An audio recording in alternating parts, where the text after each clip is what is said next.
On the Tijuana side of the U.S.-Mexico border today, mayhem.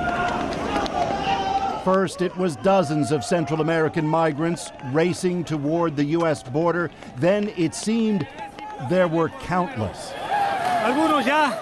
At times overrunning Mexican authorities in riot gear, climbing their way forward somehow. And no, that's not the U.S. on the other side, but it's close. In return, pushback from the American side was swift. U.S. military helicopters buzzed overhead as it appeared some migrants attempted to breach the border. And before long, from the U.S. side, tear gas fired toward the migrants, among them what appeared to be mothers with young children, as the chaos deepened. This afternoon, authorities closed the border crossing for everyone in both directions. The migrants had been fleeing strife and poverty in countries further south. They seek asylum in the U.S. At least 5,000 are now in Tijuana. It's overwhelmed. The city's mayor calls it a humanitarian crisis. Today, demonstrators had been highlighting the need for a faster response to their plight. We came here to protest, to add pressure, she says, to see if we can cross into America.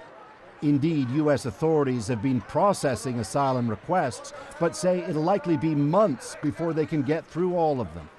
Meanwhile, security on the U.S. side has lately been stepped up considerably.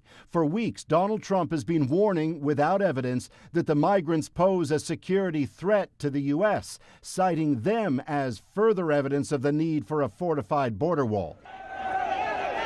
All of it today leading to this. "We are not criminals," chanted many of them as they tried to force themselves northward.